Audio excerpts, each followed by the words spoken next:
नमस्कार मित्रों, कभी महसूस किया है जब तुमने किसी का भरोसा तोड़ा हो और वो इंसान कुछ कहे बिना बस चुपचाप चला गया हो। ना कोई लड़ाई, ना कोई शोर, बस एक गहरा मौन जो आत्मा के भीतर तक उतरकर उसे हिला देता है। कभी महसूस किया है जब पूरा घर एक छत के नीचे हो लेकिन दिलों के बीच अनदेखी अदृश्य दीवारें खड़ी हो जाए, जहाँ सब साथ तो हैं लेकिन दिल एक दूसरे से जुड़ ही न पाए। कभी ऐसा भी हुआ है कि तुमने किसी से वादा किया हो और हालात का बहाना बनाकर उसे निभाया न हो, फिर भी मन के किसी कोने में एक खालीपन, एक कसक, एक बेचैनी चुपचाप बैठ जाए, जो बार बार तुमसे कहे तुम कुछ गलत कर आए हो।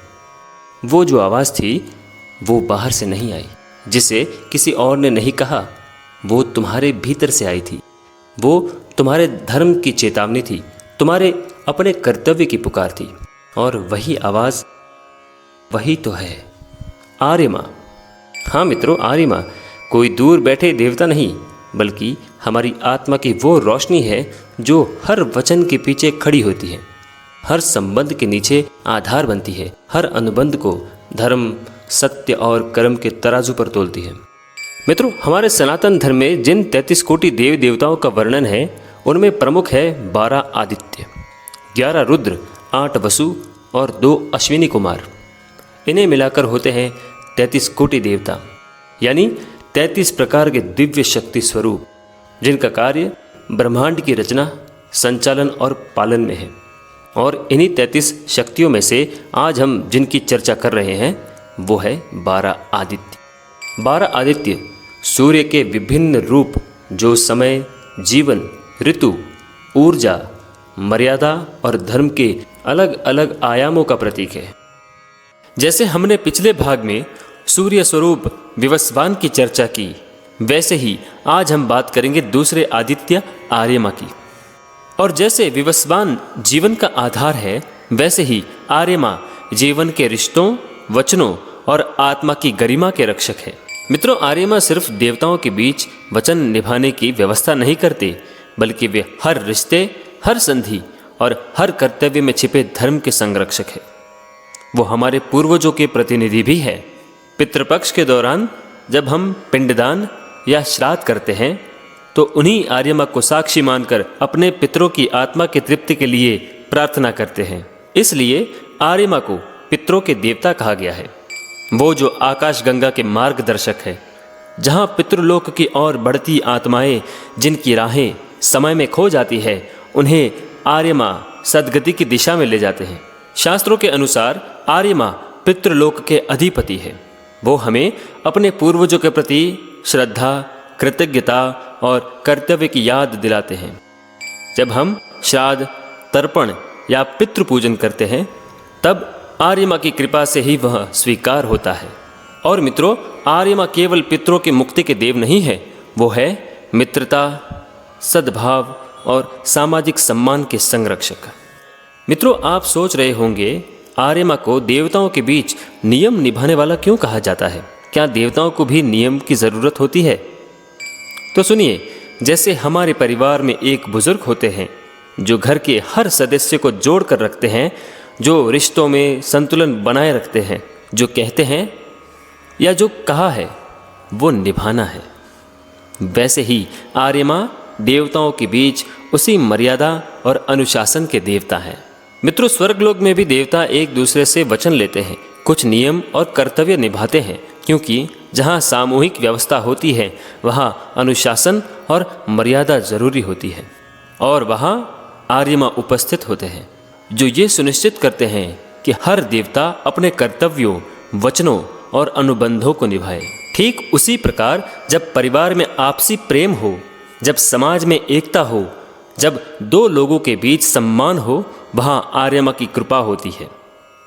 वास्तुशास्त्र के अनुसार आर्यमा उत्तर दिशा के रक्षक हैं, जो दिशा पूर्वजों और मार्गदर्शन की दिशा मानी जाती है।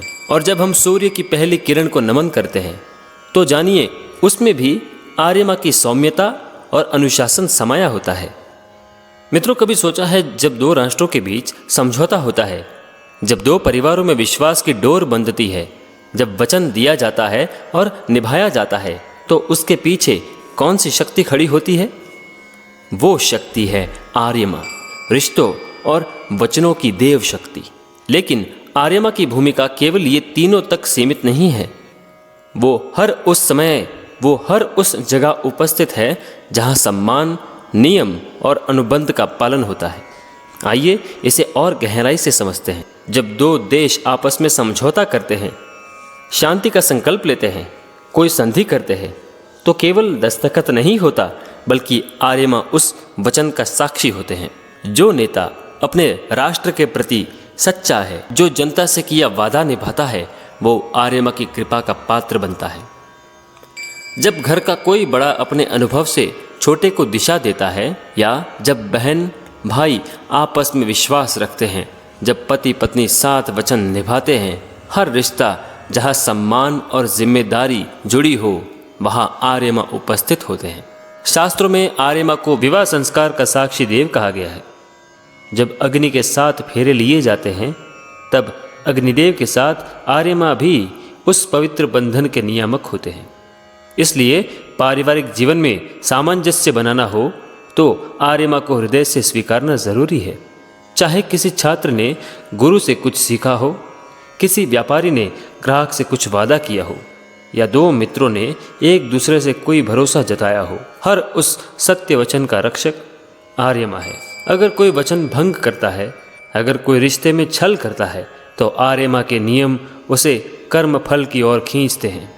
इसलिए आर्यमा केवल सौम्य नहीं, बल्कि न्यायप्रिय भी है। अब सवाल ये उठता है, क्या आर्यमा कोई अदृश्य शक्ति है? क्या आज भी हमारे भीतर काम कर रहे हैं? जब आप किसी का दिल से आभार मानते हैं, आर्यमा वही है। जब आप बिना स्वार्थ के रिश्ता निभाते हैं, आर्यमा वही है। जब कोई नेता ईमानदारी से काम करता है, आर्यमा वही है। जब कोई स्त्री पुरुष विवाह के वचनों को निभाते हैं, आर्यमा वही है। जब कोई बालक अपने माता पिता की सेवा करता है, वहाँ भी आर्यमा है। यानी जहाँ आत्मा बोझिल नहीं और रिश्ते बोझ नहीं, वहाँ आर्यमा होते हैं।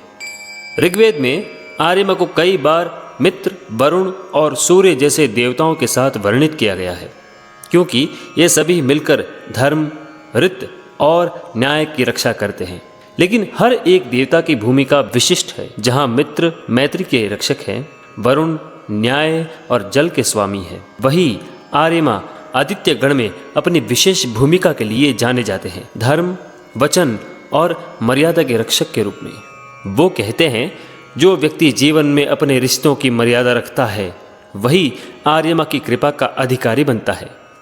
सोचिए मित्रों, आज जब रिश्ते टूटते जा रहे हैं, लोगों में वचन, निष्ठा और सम्मान की कमी हो रही है, तो ऐसे में आर्यमा की पूजा और स्मरण हमें सिखाता है कि रिश्ते में सच्चाई कैसे हो, सम्मान और भरोसे को कैसे बनाए रखा जाए। धर्म का अर्थ केवल पूजा पाठ नहीं, बल्कि हर वचन, हर रिश्ता, हर अनुबंध को निभाना ही सच्चा धर्म है। और जब हम ऐसा करते हैं, तो समझिए आर्यमा हमारे जीवन में साक्षात उपस्थित है। मित्रों, आज हम अक्सर सोचते हैं दुनिया धोखा देती है, तो मैं क्यों नियमों का पालन करूं? सच बोलने से नुकसान होता है, तो मैं झूठ ही सही। हर कोई अपना फायदा देखता है, तो मैं क्यों नहीं? लेकिन आर्यमा कहते हैं, जो अपने वचन से पीछे हटता है, वो आत्मा को खो देता है। जब हम किसी से झूठ बोलते हैं, हमारी आत्मा एक कांटे की तरह चुभती है। जब हम रिश्ते में छल करते हैं, तो हमारे जीवन की ऊर्जा धीरे धीरे नष्ट होने लगती है। जब हम मर्यादा तोड़ते हैं, तो समाज और आत्मा दोनों हमसे दूर हो जाती है। इसलिए आर्यमा का मार्ग क्या है?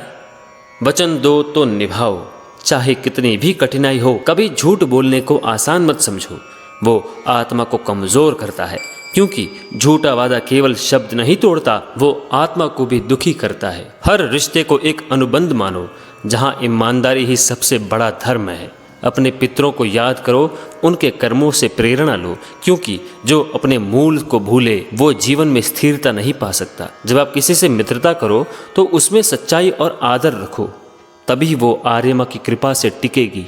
स्वार्थ से ऊपर उठो, क्योंकि आर्यमा का नियम है, हित नहीं, धर्म पहले। घर में उत्तर दिशा को स्वच्छ और शांत रखो, वहाँ आर्यमा की ऊर्जा वास करती है। आर्यमा की राह पर चलना यानी जीवन में अनुशासन, कर्तव्य और सम्मान को अपनाना। इसलिए मित्रों, आर्यमा कोई पुरानी कथा नहीं है, वो आज भी हर ईमानदार रिश्ते, हर सच्चे वचन और हर न्यायपूर्ण निर्णय में जीवित है। अगर आप अपने जीवन को सुंदर और संतुलित बनाना चाहते हैं तो अपने रिश्ते में सम्मान, सत्य और विश्वास का बीज बोइए, क्योंकि जहाँ ये तीन हो वहाँ आर्यमा की कृपा सदा बनी रहती है। आर्यमा हमें सिखाते हैं कि धर्म केवल पूजा नहीं बल्कि कर्तव्य का पालन, पूर्वजों का सम्मान और वचन की मर्यादा से होता है। अगर हम इन तीन बातों को हर दिन अपने जीवन में उतार ले तो समझिए आर्यमा हमारे जीवन के मार्गदर्शक बन जाते हैं। अगर तुम अपने वचनों के सच्चे नहीं हो तो तुम्हारा हर कर्म अधूरा है।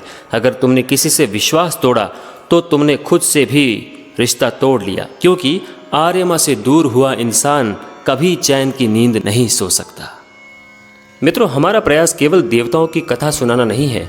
हमारा उद्देश्य है सनातन धर्म के हर उस पहलू को आपके सामने लाना जो आज की पीढ़ी तक पूरी तरह नहीं पहुंच पाया। वो सत्य जो वेदों, पुराणों और शास्त्रों में लिखा है, लेकिन जिसे समझना हर किसी के लिए आसान नहीं रहा।